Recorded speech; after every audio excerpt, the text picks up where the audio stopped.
Athletes have been preparing ever since we started the season for the cross country.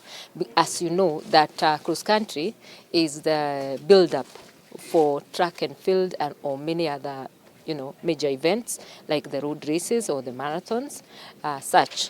So I can say that our athletes have really prepared well, and we are hoping to see a very competitive event tomorrow.